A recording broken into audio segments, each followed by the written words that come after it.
Soy Fernando Díaz Villanueva. Hoy es 23 de julio de 2025 y esto es La Contracrónica.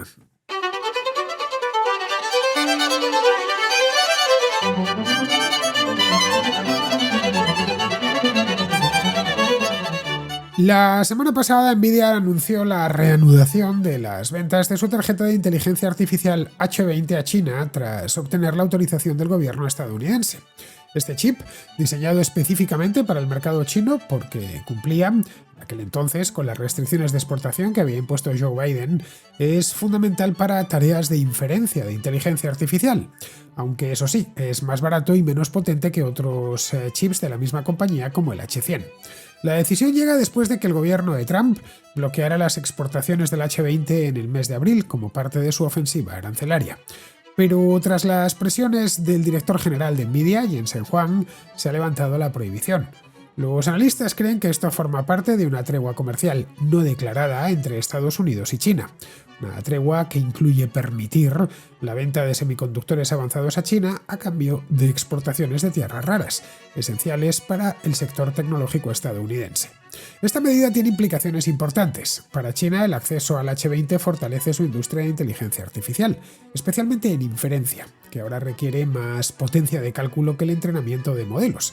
Para Estados Unidos, permitir estas ventas podría debilitar su capacidad de imponer controles de exportación en el futuro, al demostrar que las medidas de seguridad nacional, antes innegociables, ahora están sujetas a acuerdos comerciales. Esto podría limitar su capacidad de negociación a futuro.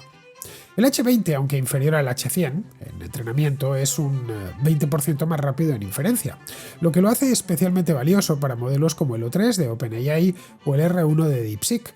Se estima que las ventas del H20 a China generarán entre 10 y 15.000 millones de dólares para Nvidia solo este año, impulsando al mismo tiempo las capacidades chinas en materia de inteligencia artificial. La decisión de levantar la prohibición responde a la postura de asesores como David Sachs y el secretario de Comercio, Howard Lutnick, quienes son de la opinión de que mantener a China dependiente de la tecnología estadounidense es mejor que mantenerla aparte. Pero esto podría ser una ganancia a corto plazo, ya que China lleva años trabajando para reducir su dependencia de semiconductores extranjeros. Priorizan los desarrollos nacionales siempre que les es posible, incluso a costa de un menor rendimiento. La disposición de Trump a negociar temas tecnológicos como este de la H20 y ciertos programas de diseño de chips nos habla de que, puestos a elegir entre un buen acuerdo comercial y eliminar restricciones, se queda con lo primero. Algo que no debería extrañarnos, ya que en su primer mandato se mostró favorable a relajar todo tipo de sanciones a cambio de beneficios comerciales. Esto, como es obvio, plantea algunos riesgos. Puede facilitar acuerdos a corto plazo muy rentables, pero también lleva a sacrificar ventajas más a largo plazo. La rápida retirada de restricciones arancelarias tras las amenazas chinas de limitar las exportaciones de tierras raras revela hasta qué punto la economía estadounidense es dependiente de ellas. Los controles de exportación han dado a Estados Unidos cierta ventaja en la carrera de la inteligencia artificial. Lo que no sabemos aún es cuánto tiempo podrán mantenerlos.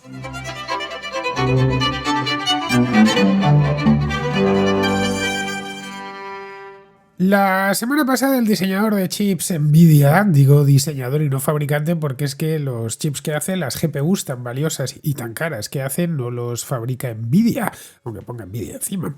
Los fabrica una empresa bien conocida, taiwanesa, llamada TSMC. De esta empresa, no sé si lo recordaréis, hablamos mucho hace unos años, cuando fue aquella crisis de los semiconductores. Tenemos que remontarnos, creo que al año 2021 o una cosa así, que era imposible encontrar tarjetas gráficas en el mercado. Coincidió, fue una tormenta perfecta, se dio el final de la pandemia, una demanda excesiva de equipos informáticos y de aparatos electrónicos, y también que empezaban, en aquel entonces empezaba ya a arrancar en serio el tema este de la inteligencia artificial. Bien, pues TSMC es el que hace los chips de Nvidia.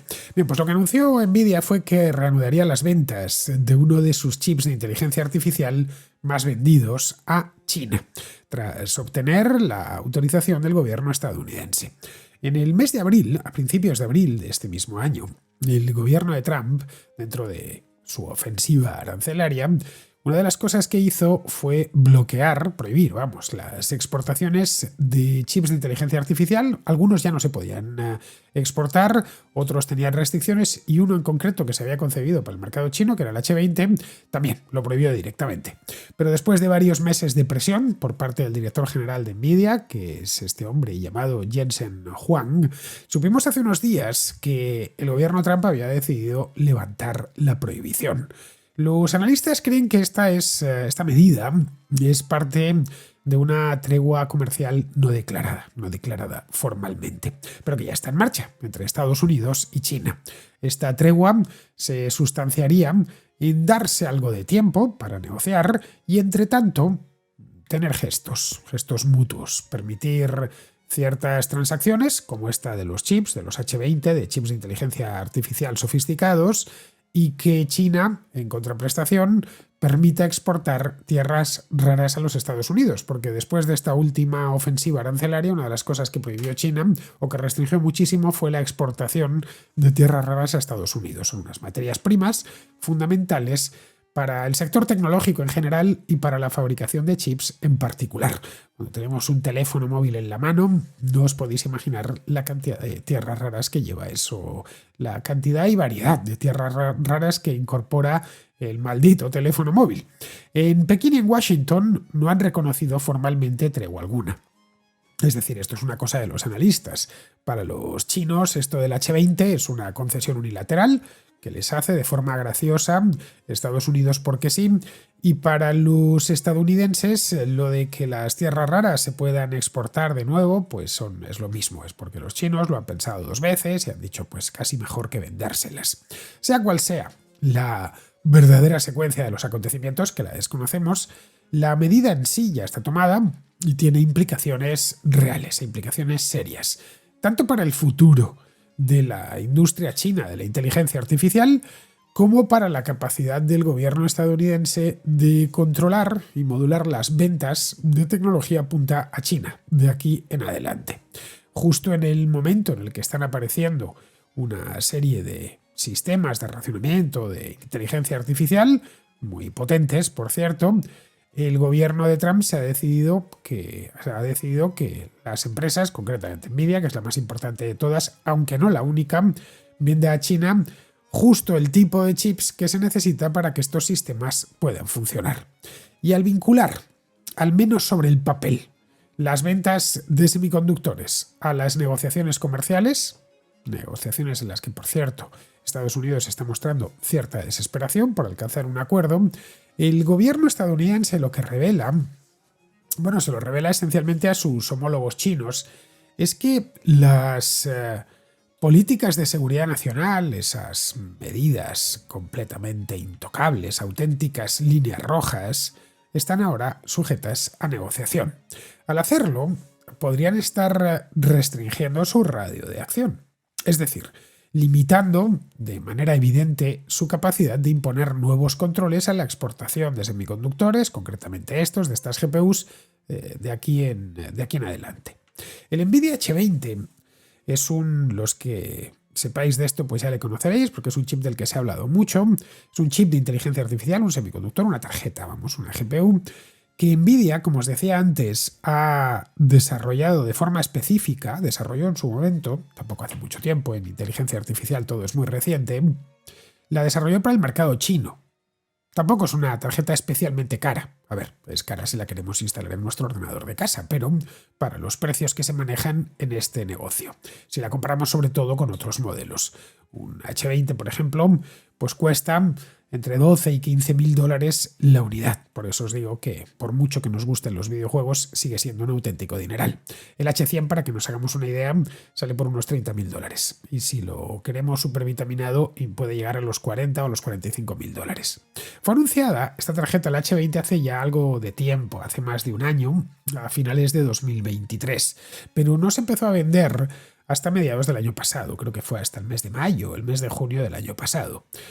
Todavía, hace un año, estaba Joe Biden, así que esta tarjeta se concibió para poderse exportar. Ya que la H100 no podían exportarla, pues crearon una a la que habían quitado capacidad con la idea de que pasase los filtros que había puesto la administración.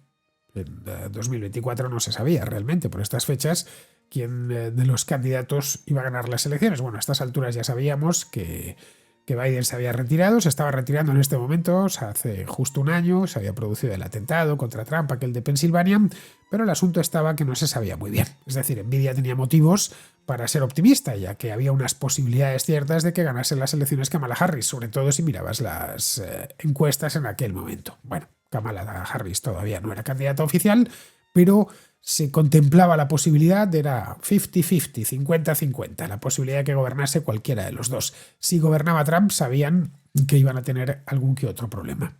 La creación de esta tarjeta del H20 y su comercialización están directamente relacionadas con, como vemos, con unas restricciones muy concretas impuestas por el propio gobierno de Estados Unidos a estos semiconductores de inteligencia artificial de altísimo rendimiento. Es decir, que cuando se creó y durante buena parte de su existencia hasta el mes de abril cumplía con la regulación de control de exportaciones de Estados Unidos y al mismo tiempo ofrecía y sigue ofreciendo una solución de inteligencia artificial competitiva para mercados extranjeros, concretamente para el mercado chino, que es donde más se están invirtiendo en esto. Aunque sus capacidades de cómputo son menores que las GPUs de gama alta de Nvidia, como el caso, por ejemplo, de la H100, sigue siendo hoy por hoy la H20 superior, sensiblemente superior, a lo que están diseñando en China, especialmente para tareas de inferencia. Porque el chip H20 está diseñado esencialmente para la inferencia, es decir, para ejecutar un modelo de inteligencia artificial en lugar de entrenarlo. Cuando el gobierno estadounidense impuso por primera vez controles en la exportación de estas GPUs, de estos semiconductores a China, esto fue en el año 2022, también en tiempos de Joe Biden, la inferencia todavía desempeñaba un papel relativamente menor en el tema de la inteligencia artificial. Lo que se buscaba, por encima de cualquier otra cosa, era el entrenamiento. Pero los últimos avances técnicos han cambiado de manera radical esta situación. Los modelos actuales con más éxito, pues no lo sé, el O3, por ejemplo, de OpenAI, el de OpenAI es la empresa que desarrolla ChatGPT, o el R1 de DeepSeek, al que le dedicamos ya un programa a principios de este año, consumen más potencia de cálculo que los modelos anteriores para ejecutar sus capacidades de razonamiento.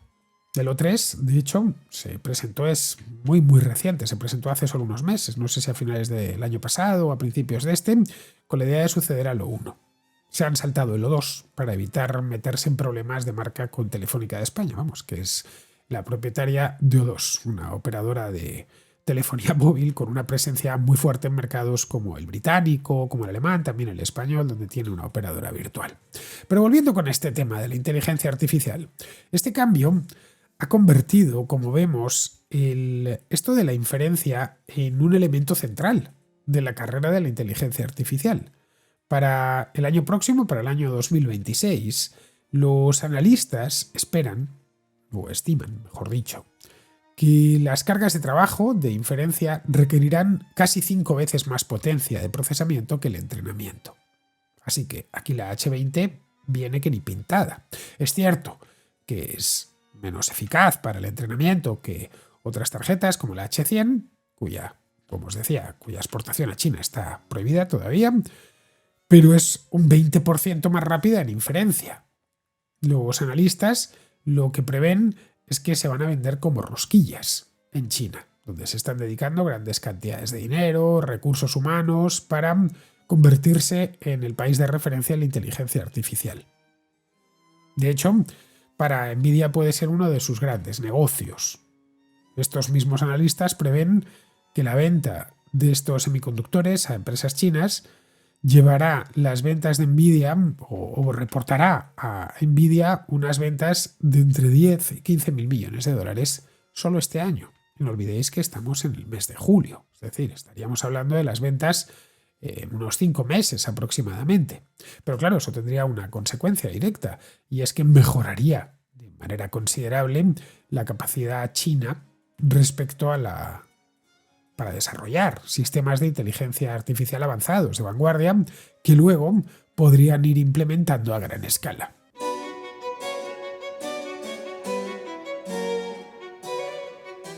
En este punto habría que preguntarse por qué han levantado la prohibición de venta de los H20, si tan buenas son estas tarjetas. Al parecer, y esto es lo que se cuenta, no hay ninguna información oficial al respecto, el consejo asesor que tiene Trump sobre todo lo relacionado con la inteligencia artificial, empezando por el asesor en jefe de inteligencia artificial, que sé si sabemos quién es, se llama David Sacks. David Sacks es un tipo muy conocido en Silicon Valley, es uno de los fundadores de PayPal, fue además business angel en su momento de algunas de las startups más exitosas de las últimas 2 décadas, como puede ser Airbnb, por ejemplo, Uber o Eventbrite también estuvo detrás este hombre, David Sacks, y se lo trajo Trump a Washington para que le sirviese de asesor personal en temas de inteligencia artificial. Bueno, pues David Sacks ha conseguido convencer al presidente y a su equipo de que, como defiende el propio director general de Nvidia, Huang, Estados Unidos se equivoca cediendo el mercado chino a otras empresas, más concretamente a Huawei. El secretario de Comercio, Howard Lutnick, es otro de los convencidos. Seguramente fue de los primeros a los que convenció Sacks. Su idea ahora es, y esto es textual de Lutnick, es mantener a China enganchada a la tecnología estadounidense. Pero la verdad es que es poco probable que la exportación de los H20 mantenga a China enganchada durante mucho tiempo. Reducir la dependencia de los semiconductores extranjeros no es algo que nos tengamos que figurar. Es una política oficial en China. Desde antes de que Trump llegase al poder, no ahora, sino desde el primer mandato de Trump, cuando ya empezó a restringir y a ponerse pejigueras con el tema tecnológico, cuando empezó a perseguir a Huawei, entre otras cosas. Empezó a restringir las ventas a las empresas tecnológicas chinas, pues tendríamos que irnos, si mal no recuerdo, al año 2018. Permitir, por lo tanto, que las empresas chinas compren el H20 seguramente a corto plazo afecte a Huawei, pero no supondrá ningún cambio sustantivo en la idea del gobierno chino de ir poco a poco, sin prisa pero sin pausa, desacoplándose de la cadena de suministro de semiconductores que les vienen de Estados Unidos o de Occidente en su conjunto. Los fabricantes de semiconductores chinos, por ejemplo, incorporan, siempre que les es posible, desarrollos hechos dentro del mismo país. Incluso, aunque ocasionalmente eso les suponga un coste, el coste de que el rendimiento sea inferior. Esto evidentemente pues es algo impensable para una empresa occidental que está más movida por lógica de mercado. Es decir, si tengo aquí una solución que se aplica a lo que estoy buscando, pues me da igual que venga de China, que venga de Japón o que venga de la Luna. Lo que necesito es esto y voy a ir a por ello. No olvidemos que China no deja de ser, a pesar de que tiene un mercado grandísimo, no deja de tener un elemento de economía dirigida muy importante. Así que, convencidos como están de que los chips de inteligencia artificial son fundamentales para su seguridad nacional y para el futuro del país y para llegar en algún momento a convertirse en la principal potencia, pues en el gobierno chino seguirán invirtiendo capital y talento en su industria nacional de semiconductores, independientemente de lo que hagan en Estados Unidos. De esta manera, priorizar la venta de chips a China podría tener como consecuencia que se sacrifica una de las ventajas más importantes que tiene Estados Unidos en esta materia, en la competición mundial por la inteligencia artificial. La ventaja principal que tiene hoy por hoy es que la industria estadounidense tiene acceso a mucho más poder de procesamiento de inteligencia artificial que sus competidores chinos, porque los semiconductores estadounidenses son mejores. Esta ventaja pues la mantiene hoy, pero puede ir a menos. Si se le empiezan a exportar, y esta es la razón que explica las limitaciones que primero puso Trump, luego Biden y después Trump, hasta que ya en el mes de abril decidió que no iba a pasar ni una sola tarjeta de inteligencia artificial. Luego está el tema de las tierras raras. Podríamos pensar, bueno, no les ha quedado más remedio.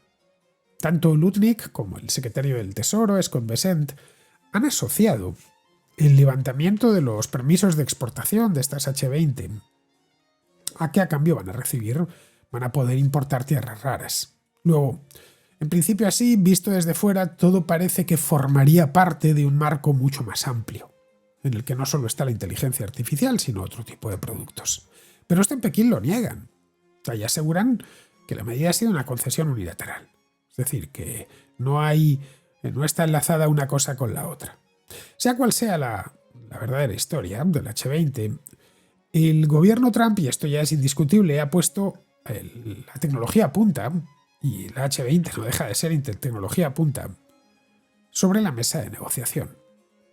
Aparte de eso, también han suprimido los controles que había sobre ciertos programas de software de diseño de chips.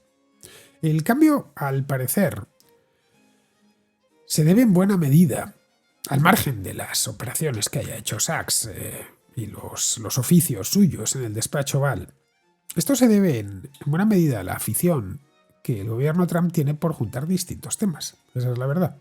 Recordemos que Trump ha justificado algunos aranceles, caso de los de México, por ejemplo, con el contrabando de fentanilo, que cuando los anunció, pues lo primero que uno pensaba era que tiene que ver la velocidad con el tocino, que sí, que el contrabando de fentanilo está muy mal, pero no tiene nada que ver con la política arancelaria porque es un contrabando ilegal.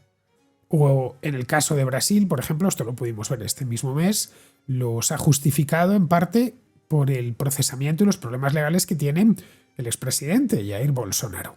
De nuevo, no sabes muy bien qué tiene que ver una cosa con la otra, pero junta ambos temas. Pero su disposición a negociar en la historia esta de los semiconductores, seguramente lo que nos diga es que el comercio le importa más que las restricciones tecnológicas, esa es la verdad. No es algo tampoco muy extraño. En su primer mandato, por ejemplo, ya se mostró dispuesto a abandonar las restricciones al sector tecnológico chino a cambio de un buen acuerdo comercial que él considerase que les beneficiaba. Así que cuesta ver así de primeras qué es lo que ha ganado Estados Unidos al negociar con esto del H20. El acuerdo general parece haber otorgado cierto alivio al sector tecnológico que necesita tierras raras, pero las restricciones a la exportación que se han relajado, estos se impusieron solo como respuesta a los elevados aranceles estadounidenses, que fueron, como ya he dicho aquí muchas veces, un error desde el principio. Bueno, incluso el propio Trump se dio cuenta de que perjudicaba la economía estadounidense y lo suspendió en buena medida. Por lo tanto, si el gobierno ofreció la H20 a cambio de la exportación de tierras raras, entonces no parece un intercambio, digamos, igual. Hay una asimetría. Es más importante un desarrollo tecnológico de una tarjeta de inteligencia artificial que tierras raras. Es cierto que no abundan, pero se pueden conseguir en otros lugares.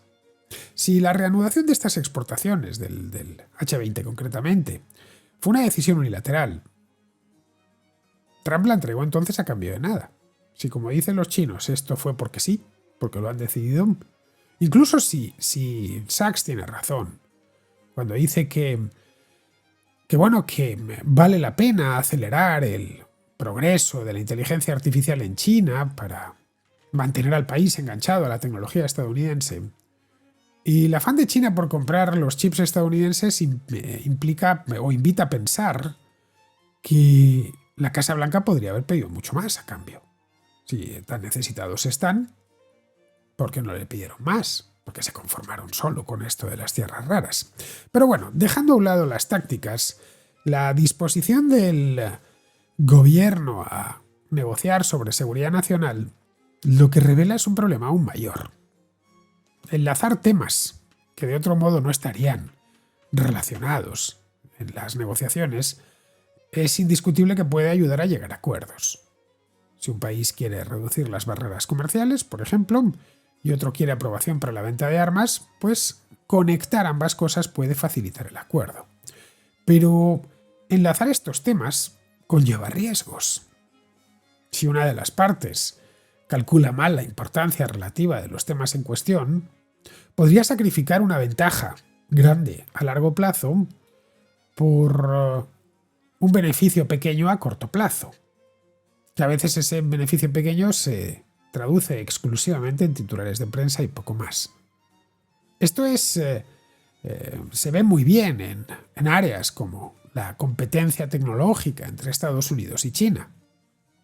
Si un país indica que negociará sobre temas que previamente había declarado vedados, caso de seguridad nacional, no olvidemos que la prohibición en abril venía porque no podemos permitirnos eso. Pues la otra parte sabrá que puede ejercer presión en un área que antes parecía imposible. Los errores estratégicos del propio gobierno estadounidense se han visto agravados por las señales de debilidad que está dando en su propia guerra comercial. Tras imponer a los chinos unos aranceles simplemente enloquecidos, retrocedió a toda prisa ante la represalia china de detener por completo la exportación de tierras raras, que son importantísimas para el sector tecnológico. Los negociadores chinos, a partir de aquí, ya saben dos cosas. Una, que Estados Unidos no puede permitirse pasar mucho tiempo sin acceso a tierras raras, en abundancia. Y dos, que si el gobierno chino amenaza con poner fin a las exportaciones, puede obtener grandes concesiones a cambio, en temas, por ejemplo, como el de los semiconductores, que anteriormente estaban fuera de la mesa de negociación. Los controles de exportación, a pesar de todas sus deficiencias, que siempre los tienen, en fin, que se lo cuenten a Vladimir Putin y a Rusia, tiene sanciones por todos los lados, pero aun con todas siguen afluyendo mercaderías occidentales hasta allí, sobre precio obviamente y en menor cantidad, pero siguen llegando. Estos controles han ayudado a Estados Unidos a mantener una ventaja importante en todo lo relativo a la potencia de cálculo necesaria para operar y desarrollar y entrenar los sistemas de inteligencia artificial más sofisticados del mundo. Los ingenieros chinos hacen diabluras con muy poco.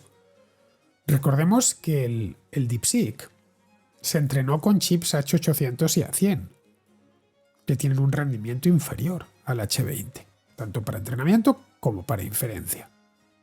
Sería, en definitiva, un error sacrificar esa ventaja para que una empresa, por muy grande que sea, y os aseguro que Nvidia lo es, vale algo así como 4 billones con B de dólares, pues sería un error sacrificar esa ventaja para que esta empresa gane unos cuantos miles de millones de dólares más.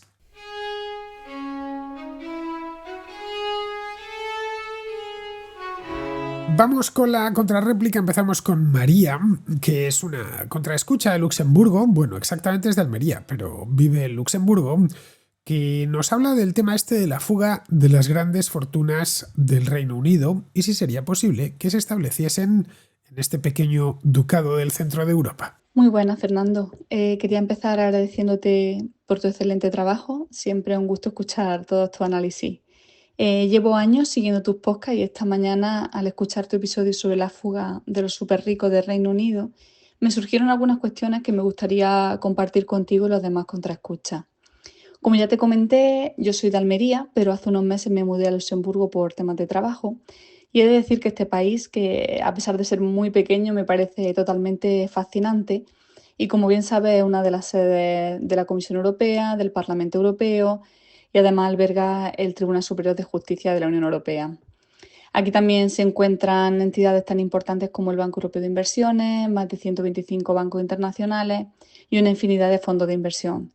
Así que no es de extrañar que el sector financiero sea la piedra angular de la economía del país, siendo el segundo mayor centro de fondos de inversión del mundo, quedando solo por detrás de Estados Unidos. En definitiva, aquí tenemos un entorno regulatorio muy favorable para las grandes empresas, lo cual, si lo combinas con la ubicación estratégica del país, que se encuentra entre Alemania, Bélgica y Francia, le da una ventaja competitiva muy notable. Es lógico que las llamadas Big Four o empresas como Amazon tengan aquí sus principales sedes, ya que el sistema está totalmente diseñado para atraer capital internacional y podríamos decir que existe un delicado equilibrio entre la competitividad fiscal y lo que llaman una regulación muy sofisticada. Luxemburgo tiene uno de los niveles de vida más altos del mundo y también te digo que muchos beneficios sociales bastante atractivos, como el transporte público gratuito en todo el país. Es un país muy limpio, donde te sientes bastante seguro y al final parece, o cada vez parece ser una opción bastante tentadora para emigrar y yo lo digo por experiencia propia.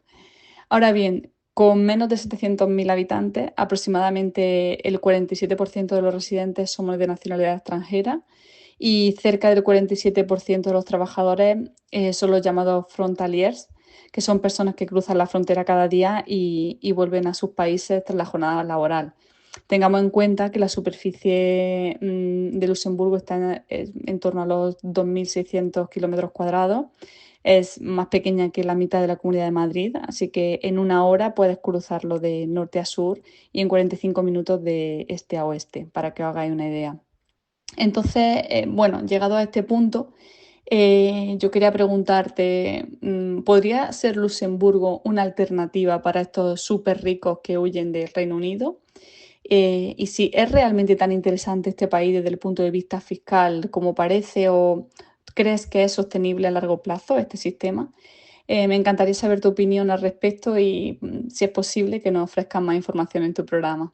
Pues nada, un abrazo muy grande desde Luxemburgo y muchas gracias de nuevo por tu excelente labor. Bueno, María, a mí no me tienes que hablar bien de Luxemburgo porque es un paisito que me gusta mucho. Es todo lo que está bien en el mundo. Es un lugar diverso, libre, abierto, con una economía saneada, impuestos bajos, una regulación pequeña y sensata.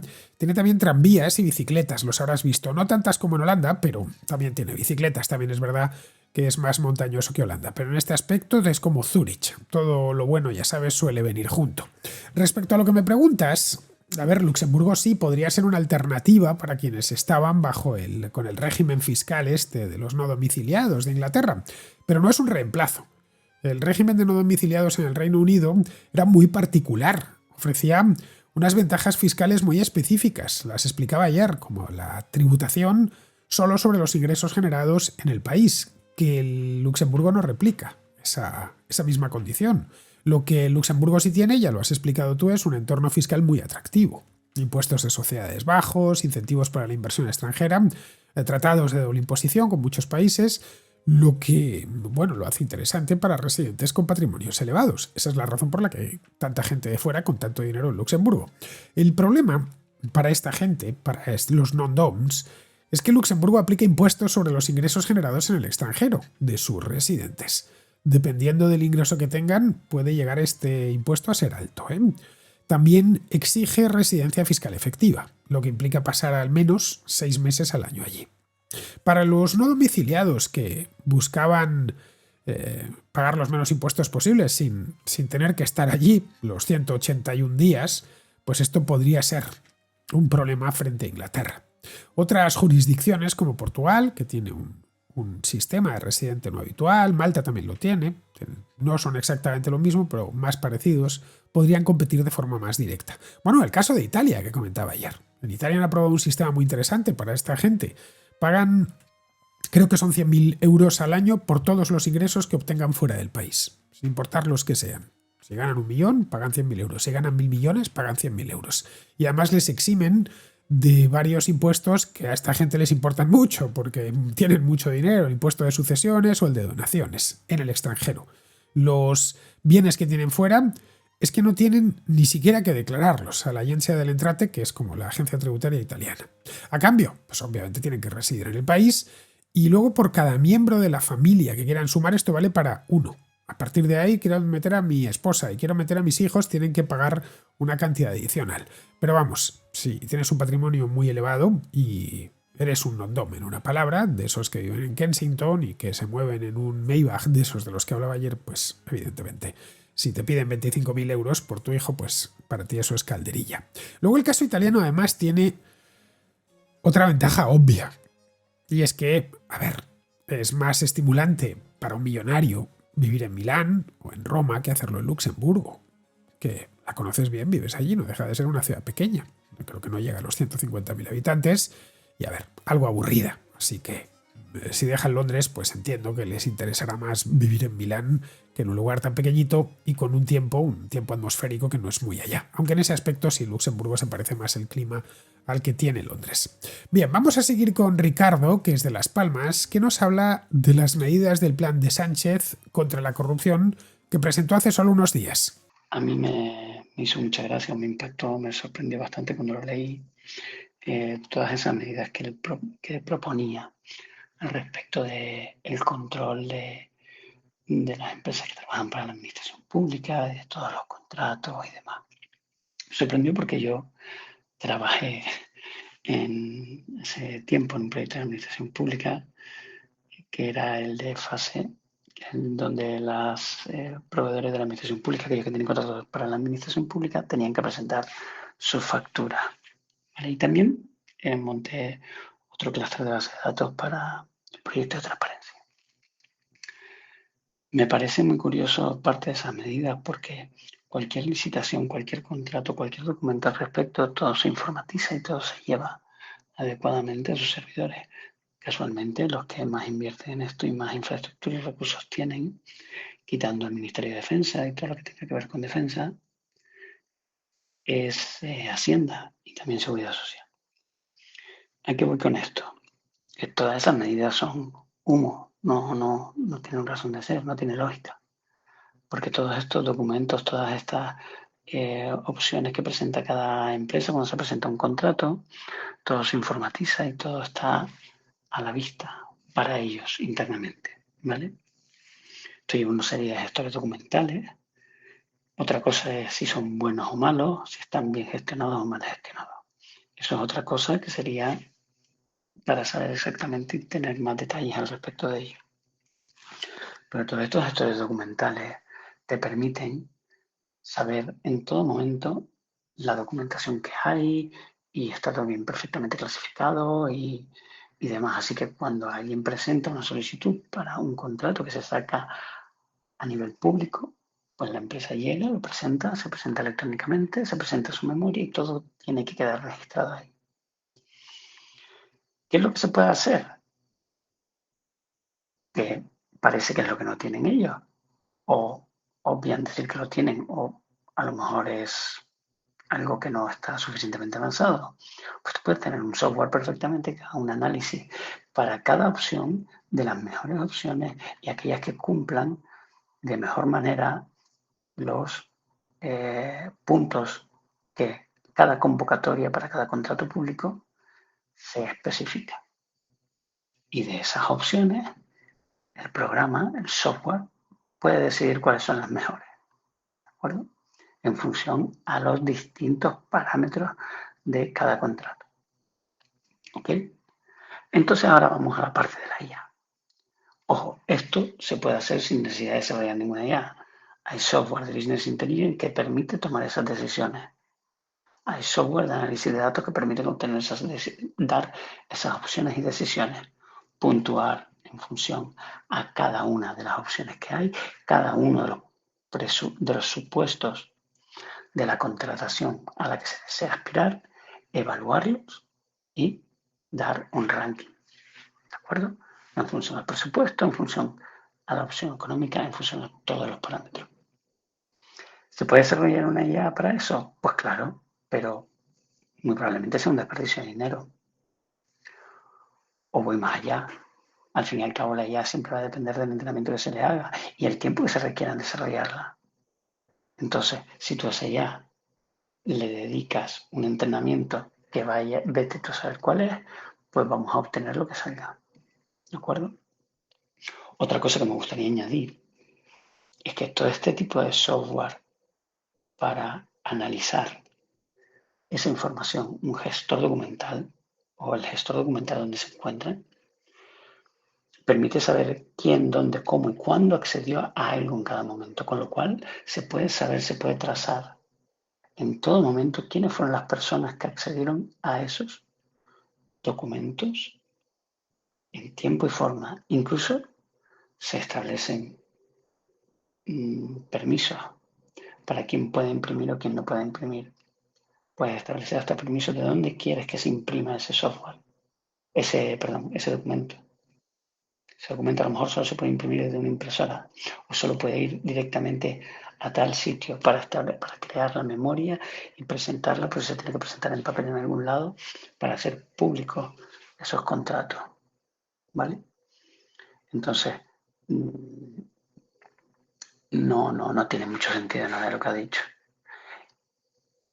Ninguna de esas medidas en ese aspecto tiene sentido, ¿de acuerdo?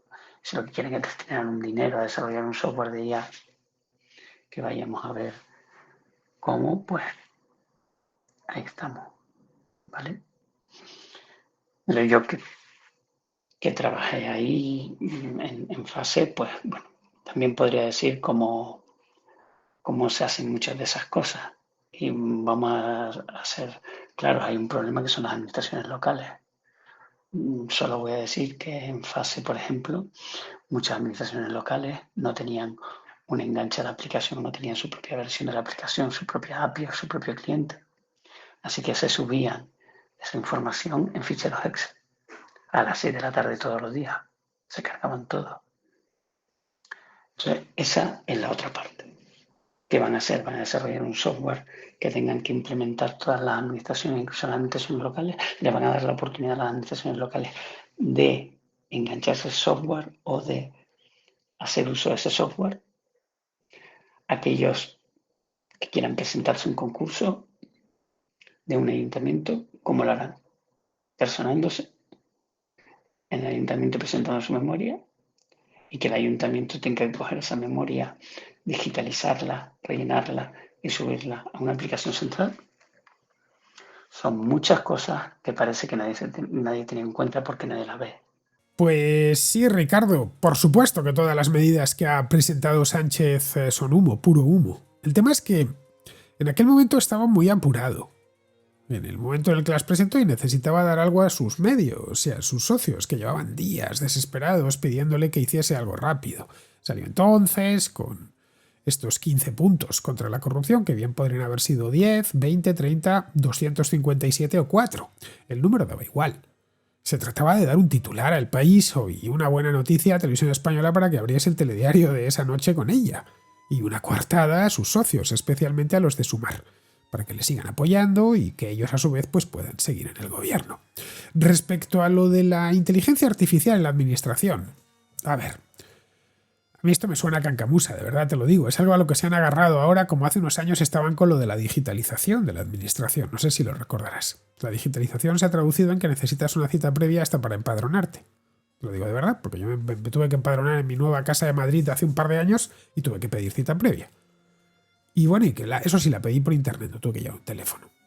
Bueno, y aquí hay más funcionarios que nunca cuando la digitalización iba a hacer todo lo contrario. Decían que haría más eficiente la administración.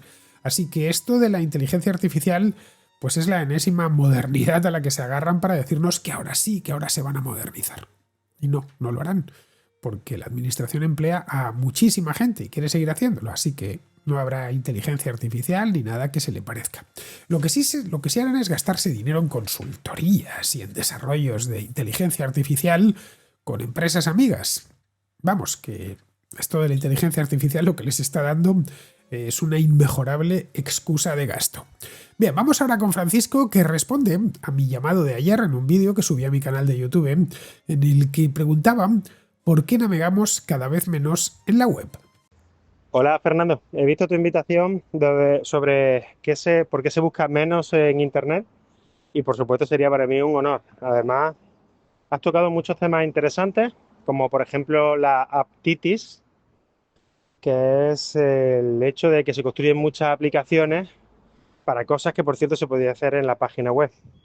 A mí este tema me toca de lleno porque la principal razón por la que soy programador y me gano la vida así es porque las páginas web están hechas con código abierto. Tú puedes entrar en Facebook por una página web, si no entras con el móvil y le das al botón derecho, le dices inspeccionar y puedes ver cómo se hace. Entonces puedes aprender a hacer cosas, imitarlas, etcétera, en la página web. Pero en las aplicaciones no, esos códigos cerrados y no puedes ver cómo funcionan, no puedes aprender nada. Es como la Encarta, no sé si te acuerdas, la Encarta era una aplicación Y luego pasó la Wikipedia, que era página web, y gracias a que las páginas web, bueno, pues ahora en el mundo nuevo, desde que salió el iPhone al principio no tenía aplicaciones nativas, no tenía App Store, solo tenía aplicaciones web apps, que se conocen que eran páginas web, pero cuando vieron el negocio, pues decidieron que iban a premiar las aplicaciones. Bueno, en definitiva, que es verdad que estas aplicaciones consiguen que se utilice Internet, pero no la web, es decir, no son páginas web, sino que se utiliza Internet para transferir los datos que consumen estas aplicaciones.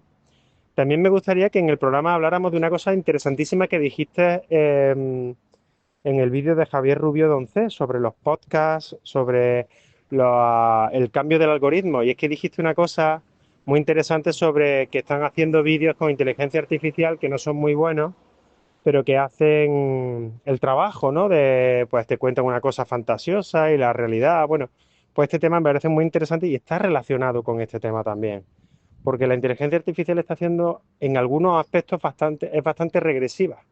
Y si quieres podemos hablar de eso en el programa. Bueno, Fernando, cuando quieras ya sabes que puedes contar conmigo.